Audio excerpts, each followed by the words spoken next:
Yes, it is. All right, welcome everyone. My name is Caitlin, and I'm the events coordinator at Square Books here in Oxford, Mississippi. We are gathered here this evening to talk about Chris Offutt's latest novel, The Killing Hills, and Patton Oswalt is with us to chat with him about it.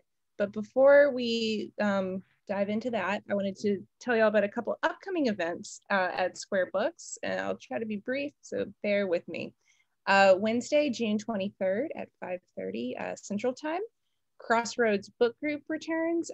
This is a mostly monthly event that we do that we started after George Floyd was murdered to find a way to talk about different intersections, particularly race in America. So co-authors Orville Vernon Burton and Armin Derfner will discuss justice deferred, race in the Supreme Court with University of Mississippi Law School professor Barbara Phillips. Again, that's Wednesday, June 23rd at 5:30 p.m. Then Wednesday, July 7th, we have another Crossroads event. Theodore R. Johnson will be in conversation with former Mississippi Governor and Secretary of the Navy during the Obama administration, Ray Mabus, for When the Stars Begin to Fall.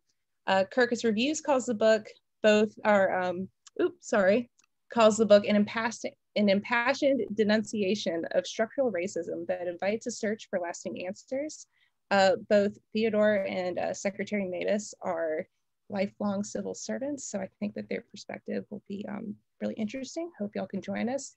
Again, that's July 7th at 5:30 Central Time. And then for our locals, Monday, July 12th at 6 p.m. At the Old Armory Pavilion, we'll have Ace Atkins in conversation with Jack Pendarvis for The Heathens. That's Ace's newest Quinn Coulson novel. We'll bring the books. You bring your own chair. But enough about them. Let's talk about Chris and Patton. In addition to The Killing Hills, Chris Offutt is also the author of Country Dark and The Good Brother, the short story collections Kentucky Straight and Out of the Woods, 3 memoirs, The Same River Twice, No Heroes, and My Father, the Pornographer. His work has appeared in the Best American Short Stories and Best American Essays, among many other places. He has written screenplays for Weeds, True Blood, and Treme, and has received fellowships from the Lannan and Guggenheim Foundations. He lives in rural Lafayette County near Oxford, Mississippi. A comedian, actor, and writer, Patton Oswalt is known for his award-winning comedy specials and his many memorable film and TV roles. He currently stars as Principal Durbin on the NBC Universal comedy AP Bio and recently served as the lead voice of Max the Dog in Illumination's The Secret Life of Pets 2. His guest appearance on NBC's Parks and Recreation earned him a TV Critics' Choice Award. Oswalt's latest stand-up special, I Love Everything, was released on Netflix in May 2020 and was nominated for an Emmy, Grammy, and Critics' Choice Award. In 2016, he won an Emmy and Grammy for his Netflix special, Talking for Clapping. Patton also visited Square Books, I think like 4 or 5 years ago for Silver Screen Fiend. Yes. So maybe y'all might remember him from that as well. So I'm gonna go away. Those of y'all who are in the audience, please submit any questions you might have about The Killing Hills in the Q&A, and I'll come back and we'll kind of moderate those. Thanks y'all so much for joining us. Can't wait to hear y'all talk about this book. Have fun. All right. Thank you, Caitlin, so much. Chris, we meet at last. We've only ever met through emails and I think some text messages, but yeah, here we are. This is as close to meeting in our post-pandemic world right now. Well, it's good to meet you and good to see you, although I guess I've seen you before and heard you before, so this is anticlimactic, actually, you know. All right, well, don't ruin the moment, Chris. Let the magic happen, for God's sakes. Now, this book, The Killing Hills, which I read in a day, and it was funny, right before we started this, we were doing the tech check, and we were talking about, should you read like a section of this? And we were thinking of reading this first chapter. However, it hit me that even though the first chapter, which is seemingly disconnected from the narrative and sets the mood, like all great mysteries, because this mystery, as much as it is a sociological document, it plays very, very fair. So I have to be very, very careful to when we're talking about this, not to do any spoilers, because there are some really the way that you again, the way the solution is presented and its aftermath is unlike anything I've seen in mysteries. So let's just leave. I'm gonna try to keep all that at a distance. I want the readers to actually discover the narrative and propel it for themselves. But the one thing I wanted to ask you about is there's some obvious connection, because if I'm not mistaken, the Killing Hills takes place in the same town as Kentucky Straight. That's right. Yes. Yeah. So this is the Dubliners to your Ulysses. That's horrible. It's the same town, the same county, and there may be some overlap of last names. Well, yeah, there's a very English feudal feel to when characters meet each other and say, well, my last name is Johnson, like, oh, wait a minute, right. I've known some Johnsons. Are you the ones that, and there's a, without you ever lecturing the reader, you understand what it means to have the last name of a family that stayed, have a last name of a family that, oh, you're the ones that went north to work in those auto factories. Right. There's a very, very, I mean, this is all obviously from your experience growing up. Yeah. I mean, they're set, more or less, these things are set where I grew up, which was in the hills of Eastern Kentucky. And both of these books and the last novel, Country Dark, was set during you got that one? My goodness. Yeah. Country Dark is amazing, by the way. Country Dark is you ramping up to writing a straight mystery. This is noir. This is the universe is against you and we all die like animals. This is, there might be some justice and sanity in the world. They're both amazing reads. I'm just telling you, they're really, anyway, go ahead. Sorry, I didn't mean to interrupt you, but. No, I'm glad that I've moved from sanity to the potential for justice. Yes, exactly, yeah. That's better than the opposite. Anyhow, all of these things are all set in the same place, and it's essentially the 4 square miles where I grew up, and on which I know the most about. It's in a way I don't have to do much research because I live there and I know it. I know the smells. I know the people. I know how people think. I know where the shadow is going to fall, and every tree, every bird. Ever since I left, I was homesick, more or less on a steady basis. So writing allows me to go back home in my imagination. Wow. Yeah. Yeah.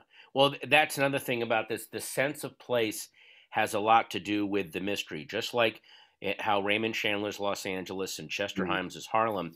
It's very much the customs, the language, the slang, the unspoken status has a bearing on how things get solved. And especially your narrator, or he's not really the narrator, he's our point of view for, although you are very adept at just jumping to other characters and showing them, seeing stuff that our main character does not see happening, right. Which I also thought was really, really startling. But the way that whether it has rained 2 days before, whether this certain plant has bloomed, affects how the mystery gets solved, and also how people behave.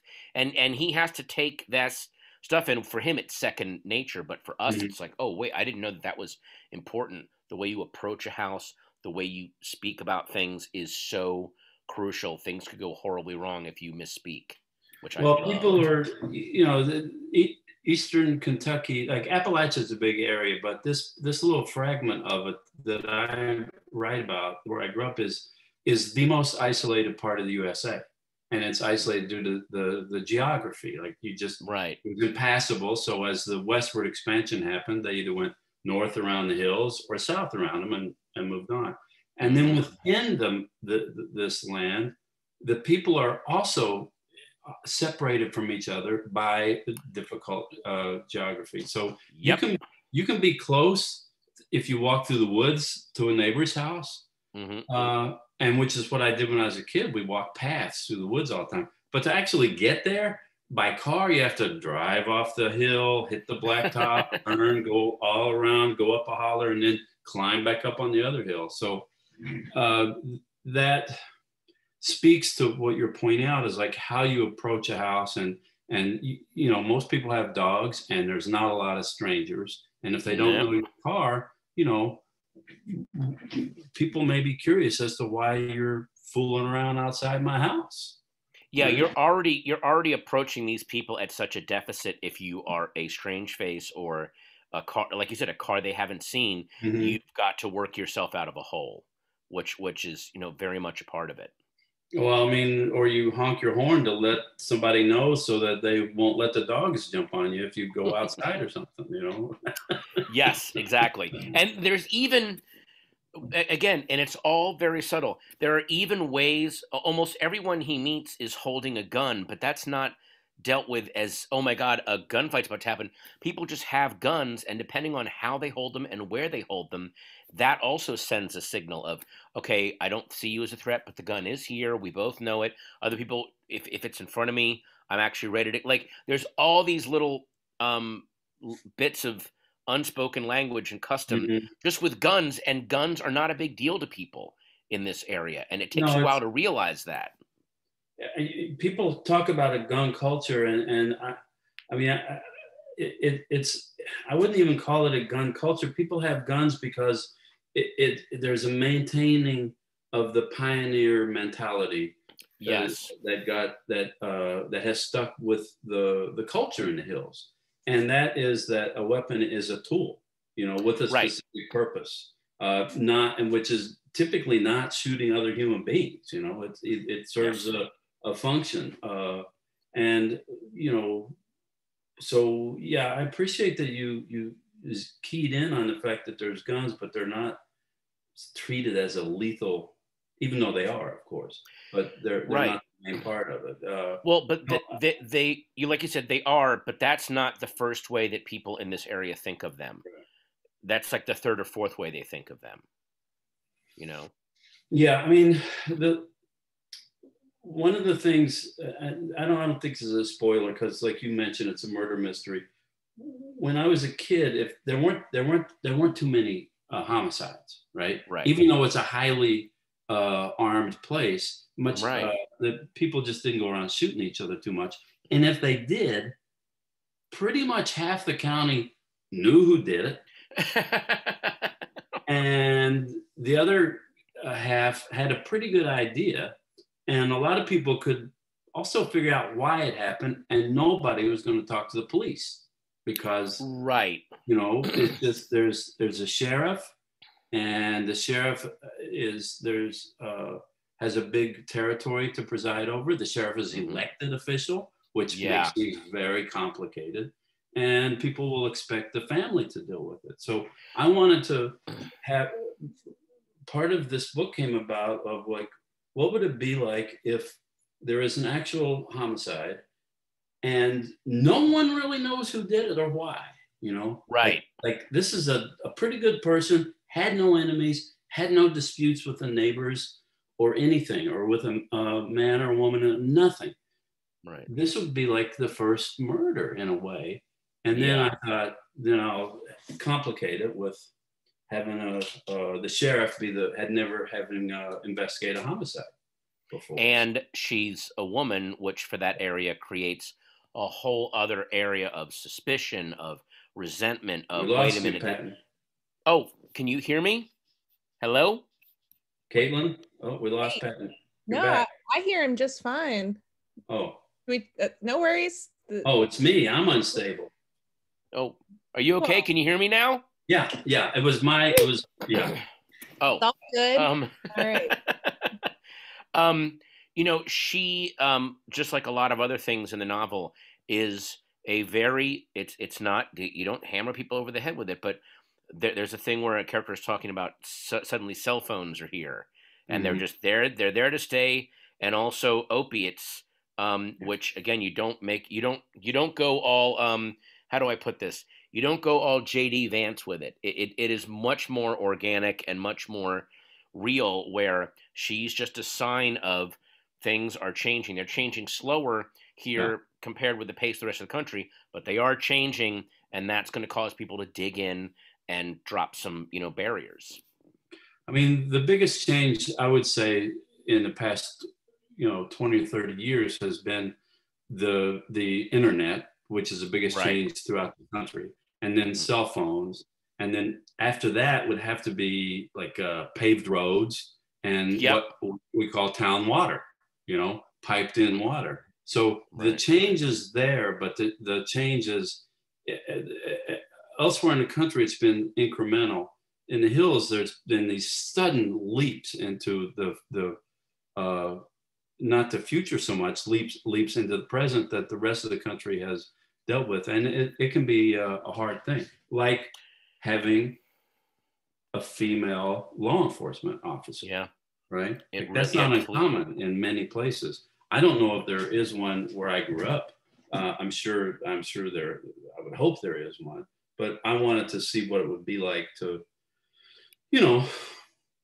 to run what kind of problems she would encounter as a woman in a place where, the all male power structure sees her as a threat, Yeah, definitely.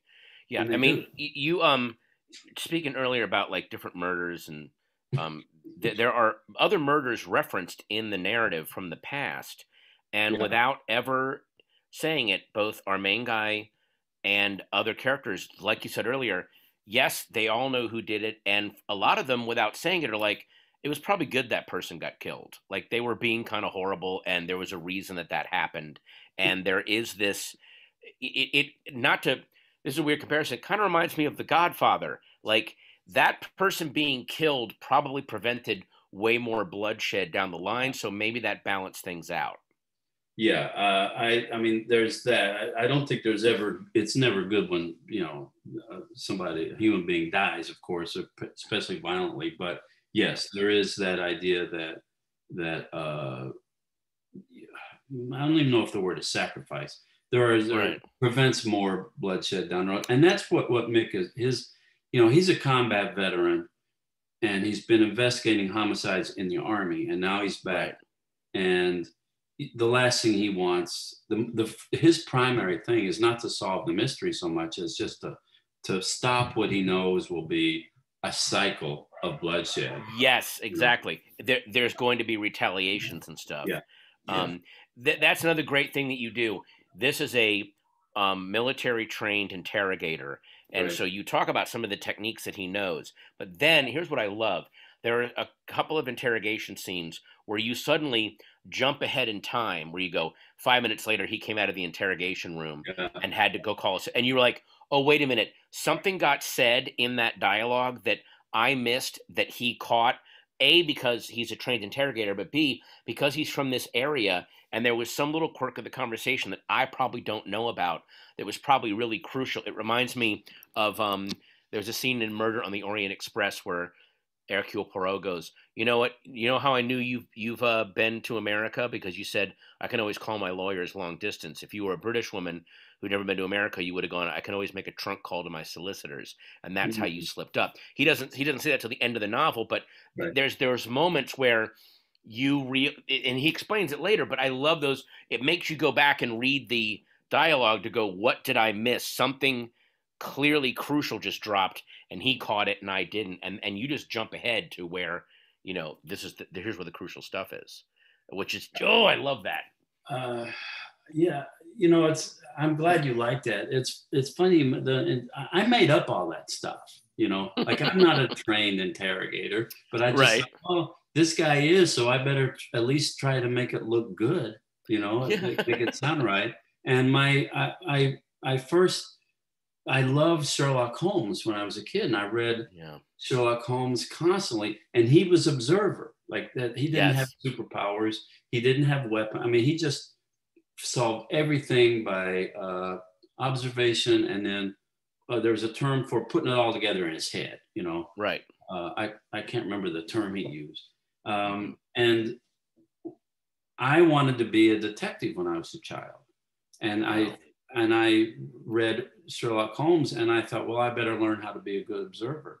So I trained myself to observe, which really helped me as a writer, of course. Oh yeah. And then I found out that to be a detective, you actually had to be a police officer first. And yeah. I thought, I don't think that's for me. But then, go ahead. So Mick is like me if I were Sherlock Holmes and had been in the army. That's it. Yeah.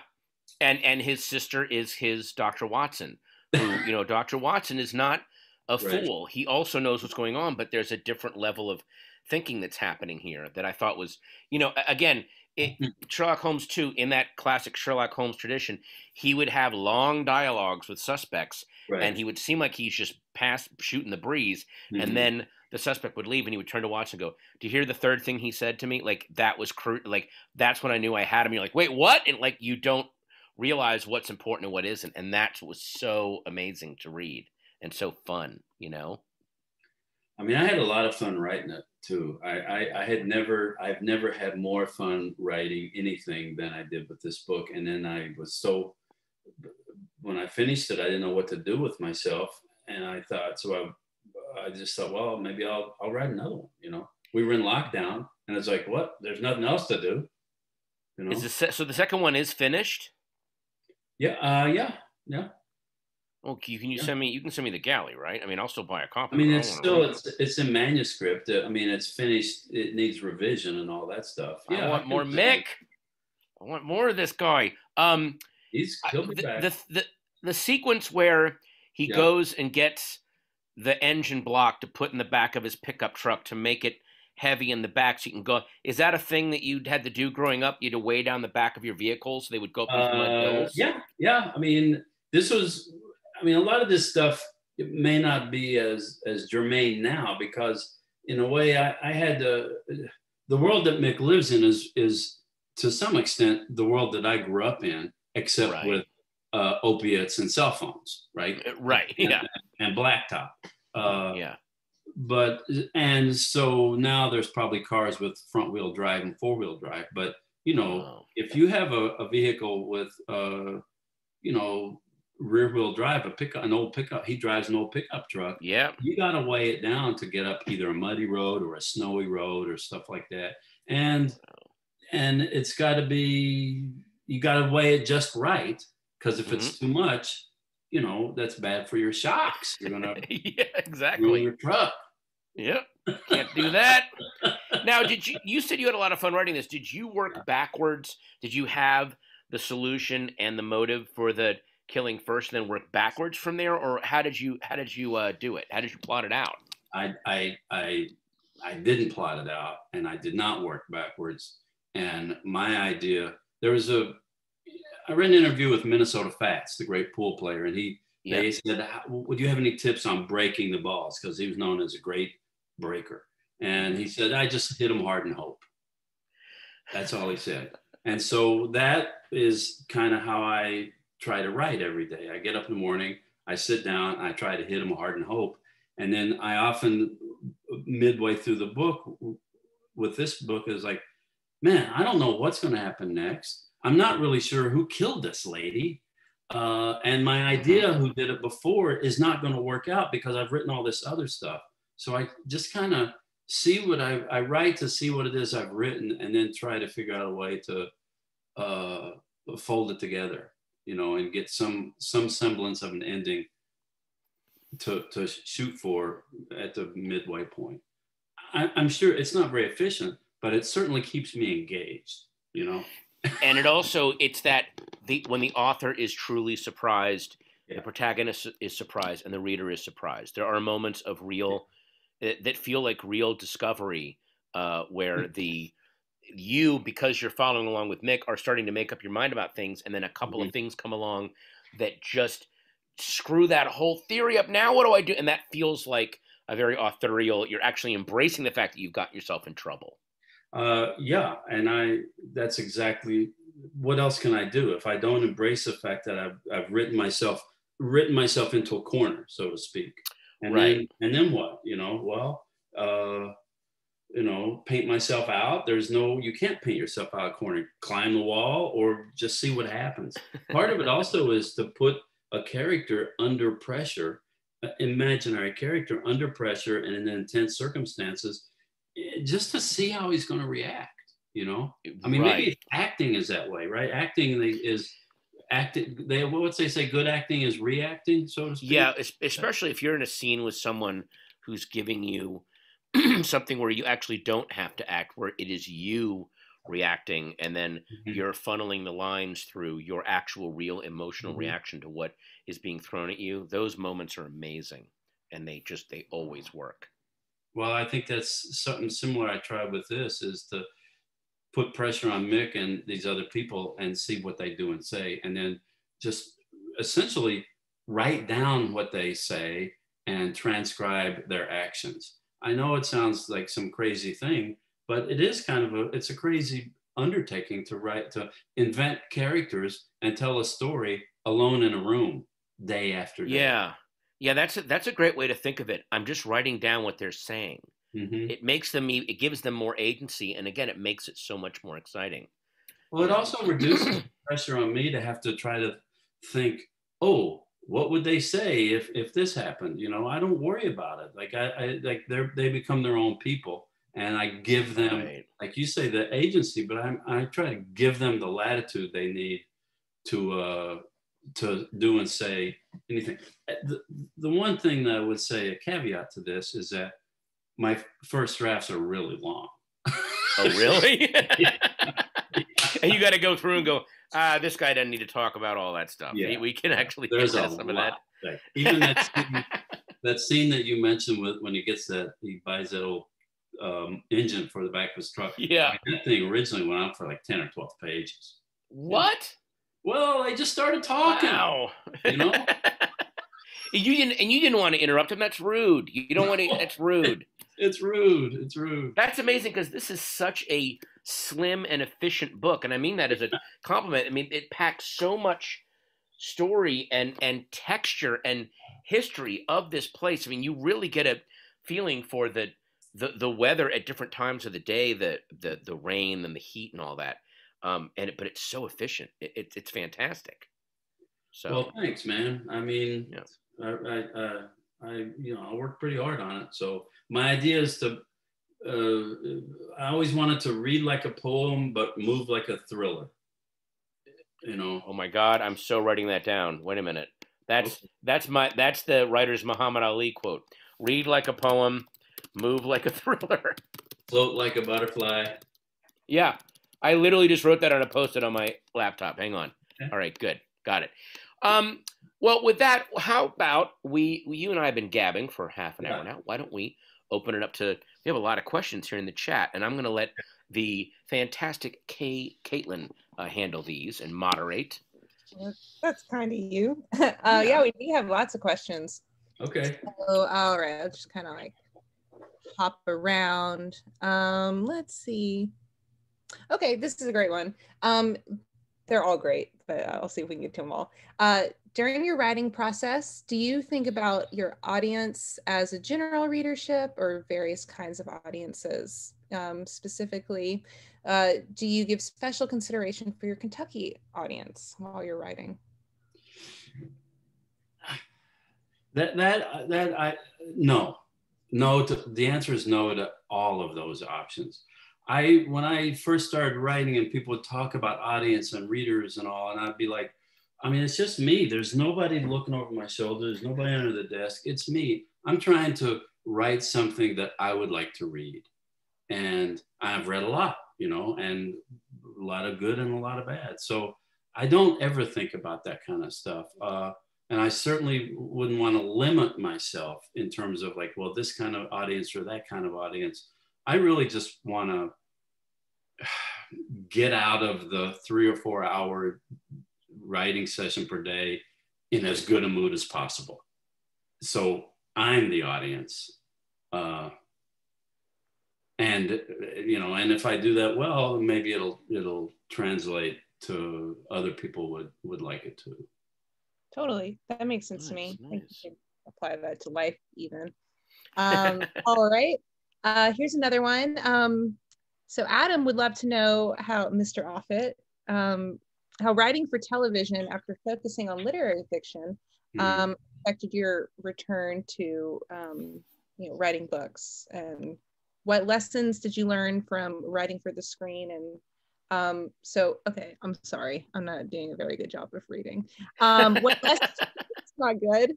What lessons have you learned from writing for the screen that have improved your novels, and were there lessons from Hollywood that you needed to unlearn when writing your books? I kind of garbled that. Did that?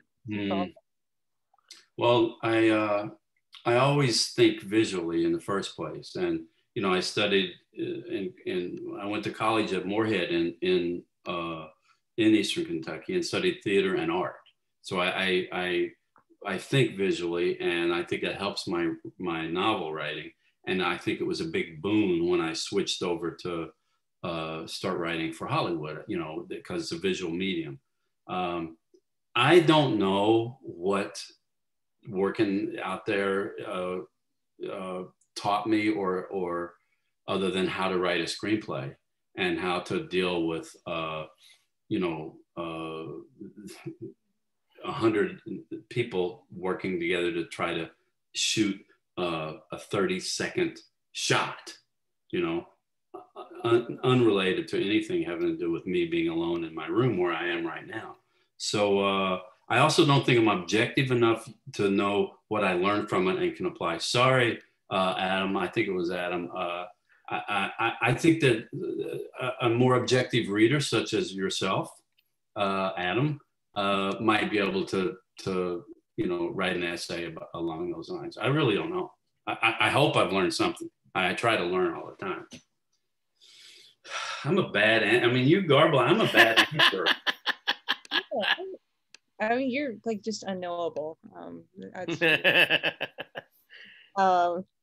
Let's see what else. Oh, this one's funny. Chris, did you and Patton share fashion, hair, and makeup people? I know, I feel a little left out. Well, because here's what the question was. You look so put together. He and I look like two sentient piles of laundry. I think that's what the question is. We don't share makeup artists. I know he has his own staff. I have my own staff, but we both use MAC products. We do a lot of contouring under our chins. Yeah. I try to be cruelty free. Although I do enjoy makeups that are specifically cruel to possums. If I know that they've been tested on possums and hurt them, then I definitely want those in my makeup kit. That we really differ there, because that's my totem animal. I love the possum, and it's the only marsupial in the Western Hemisphere. Wow. Yeah, it's a very cool animal. So trash. I'm sorry, but I just, know your place. Just stay in Australia. Get out of this country. This isn't a pouch country. That's not why our founding fathers came here, to have animals with pouches, and I stand by that.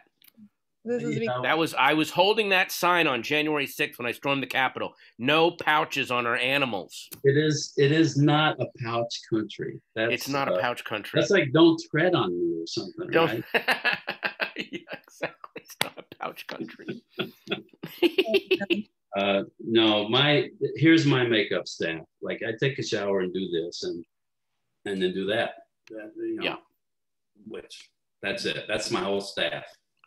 Love it. I moisturize my face, and whatever's left over, I go like that, and I'm done.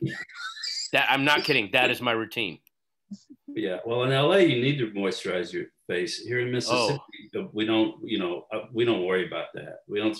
You live in a sauna. You have great skin. Yeah. Oh man, this is getting off the rails. Let's see what else we got. Okay, this one's I think both of y'all could answer this if you care to, since you're both creatives. Okay. How do you balance joy and discipline as you write your first draft, especially in the middle? What was it again? How do you balance joy and discipline as you were writing your first draft, particularly when you were kind of right in the middle of it? You've already started, but you're not sure where it's going to end. I don't know. I mean, Or do you? I don't balance joy and discipline. To me, they're not a balancing act. I just write every day in the morning, you know, like that's the discipline part. My goal is to write 1 minute a day. And I always achieve it. There's no pressure. I double it almost every day. And then, you know, and then the joy part is I really like to write. I mean, I love to write. So there's no balance of joy because it gives me joy to do it, you know, more than I think any other activity. I really have to admit. I did get sucked into World of Warcraft for about a decade, but that really, you know, the joy leached out of it, you know, over time. I don't know. What about you, Patton? I mean, about joy. I mean, you know, for me, it depends on the kind of writing that I'm doing. Sometimes I'm writing a memoir. Sometimes I'm writing a screenplay or a TV script. Sometimes I'm writing stand-up. So I always try to approach it as I try to be aggressively non-judgmental about the first draft, because if I think too much and need it to be perfect coming out, the first one is a blurt. Just get it out on paper. It might not be great, but get it out so you can start tinkering with it. But it reminds me of, like, let's say if I was building a Lego set, but I'm like, I got to take each of these pieces out. Just dump them on the table and start building, and then it'll start to take shape. Don't worry about the taking it out of the bag. Dump it out and then start. I love that. Okay, and then Do you play with Legos? Let's move on, Chris. You know what? You were in World of Warcraft. Let's not judge what my hobbies are. No, I love Legos. I mean, I make things out of Legos. I can. Yeah. I love Lego sets. It is so meditative. You're right. We should move on. It really is. It's like after party scene. We'll all talk about our Legos. Becca plays with Lego. Oh, this is funny. Someone said, "Let he who is without sin cast the first Lego brick." There you go. Thank you. So a lot of these questions are kind of about like TV and film, and so I'm going to kind of bundle them all into one with an anecdote. I saw this morning kind of a wild response on Twitter about this event, where someone said, why read any book? If it's really good, they will make a movie out of it. And seeing a movie is cheaper than buying a book. And I hope this person is here. I hope we have changed your mind. That was a wild response. So, by the way, seeing a movie these days isn't cheaper than reading a book. It's way more expensive than reading a book, isn't it? I mean, I don't know. It's Twitter, so maybe it was a lie. But probably a troll, yeah. Yeah, but so that said, I mean, like, do you like kind of keep that in the back of your head when you're writing or even revising your work, Chris? Kind of like how it might be cinematic and if it would translate well to a film. No, I don't. No, not at all. I mean, my concern is prose, the quality of the prose. Like, I want the words to be as good as I can get them. I don't want there to be a bunch of extra language in there, extra words. I try to compress them, but maintain the meaning. To me, the precision of language is much more important than how I think something might translate. Frankly, I've seen a lot of movies that are based on books, and my opinion is the best movies are often come from books that aren't that good, you know? Well, I'm not going to start naming names. Yeah, let's not. You know, Jaws. But go read Jaws and then watch the movie and go, thank God they adapted that thing, because good Lord. Yeah. Sorry, go ahead. It's just so, like, I wouldn't want to make a book that would make a good movie, because that means I wrote like a semi-mediocre book. Oh, that's a great way to put it. I'm sure okay, let's no more recording. No, like, gosh, I can't believe. At least I didn't name any names of any, you know. But Jaws, Peter Benchley, it's horrible. I'm not going to do it.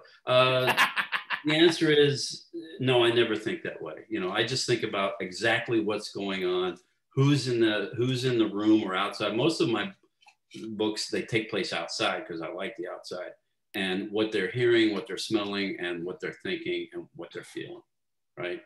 And you that interiority is impossible to gain on screen in the first place. I mean, you can maybe have a really good actor who can show what's being felt, but, or you have a monologue, voiceover and all that stuff. But, the answer is no. So far, I've answered no to all the questions. Or I don't know. I don't know. Okay. No, I mean, that's the truth. That's important. Yeah. I'm trying to see if we have any other questions that aren't really touching on TV. There is a moment near the end of the book where Mick kind of muses to himself about how he doesn't like being inside. He's always preferred being outside. And that felt like such an autobiographical moment that you just... It is. I mean, when I was a kid, I really liked the outdoors better than being in the house, for example. And the outdoors was beautiful. And nothing could hurt me really, except briars and falling out of a tree or something. Like, there weren't any threats out there, and it was gorgeous. And the hills of Eastern Kentucky are accessible. They're like made to human scale, as opposed to the Rockies or the Adirondacks or the desert. The desert's beautiful, but the scale is not for humans. It's so vast. Whereas the hills of Eastern Kentucky, like, you see it, you know that you can get up to the top in half a day and come back down, by dark. Maybe not every hill, but close. I like the outdoors. But that's so true. Okay, I think we have one last question that, again, maybe we could kind of do a rapid fire response from both of you if you're game. It's kind of like one of those wide open ones. Graham says, is there any advice that you would give your younger self now about how or what you were writing then? And have you been happy with your writing career? I am happy with both of your writing careers, if it matters at all. But so yeah, any advice for your younger writing self and I guess your writing life and trajectory? Take it away, Pat. Just really quick, there were a couple of things that I began that I never finished, that the reason I didn't finish them was because I was following whatever was hot or trendy at the time. And it took me a few years to kind of get rid of that chaff, that neural chaff, and just listen to what it is. And now I'm very much in the write the movies, the TV, the books that you want to read and see, and just focus on that, and everything else, that's not your department. Don't worry about it. Don't worry about, well, this is hot right now, so write one of those. Don't worry about that. But it took a while. You draw back to thinking that way. I know a lot of writers who do think that way. The drawback is that, say you do it, and then by the time you finish the book and it's in print, that's no longer hot anymore. I learned that the hard way on a couple of things. So yeah, that's exactly. You have to got to move on. Do your own thing. The only advice I would give my younger self is, Chris, in the future, you're going to have so much fun writing a crime novel. Don't put it off. Do it now. Yeah. That would be the only piece of advice. But I also don't think I could have written one, maybe I needed to write all that other stuff first. Right. I don't have advice for my younger self. Quit smoking sooner than you did. That'd be about it. Don't eat as much fried rice as you ate.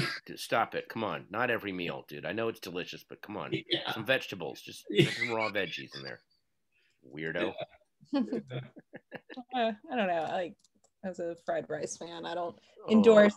But so I think we are running out of time. I know we had a lot of questions. I know. I'm sorry. And I'm sorry that we could not get to all of them, but I hope that you will not send me any angry emails about it. Because I'm so glad everyone came to join us and spend this hour or so with us. We do have signed first edition, printings. Look at that signature. And this is not a book plate, which is very rare in this COVID and newly post-COVID era. You're not paying a penny more for that signature or first printing status. So get it now and take good care of it, and you can leave it to your grandkids, but make sure you read it too. I put the link to buy it in there quite a few times, but if you need some help, just visit squarebooks.com or give us a call or come see us.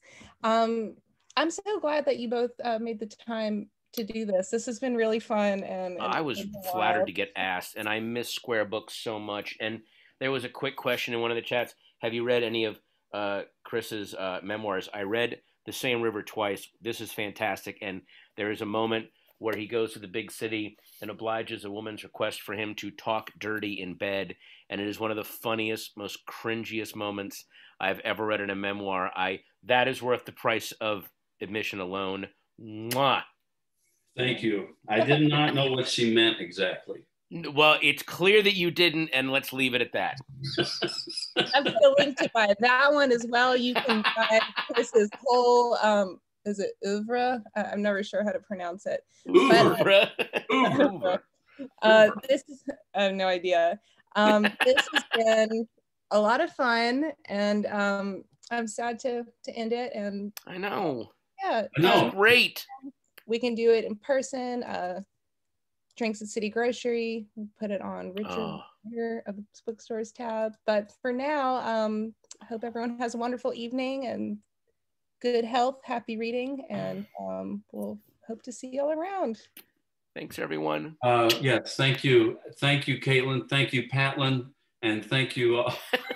Thank you, Chrislyn. Yeah, Chrislyn, I was waiting for it. And really support your local independent bookstores, people. Yes. Always do that. Get out there, buy books from your local independent bookstore, please. Yeah, please do. And Chris, I think I kind of buried the lead. Congratulations. This is an awesome book. It's gotten so good. So much good buzz. My favorite is at Publishers Weekly, Bloody and Brooding Country Noir. Great. Fun to say. Very. Wait a minute, hang on. That's my Tinder alias. How did he know that? What the? Wait a minute. All right. Anyway. Okay. There's no graceful way to end these, so I'm just gonna do it. So. Okay. Good night, everybody. Bye, everybody. Thank you. Good night.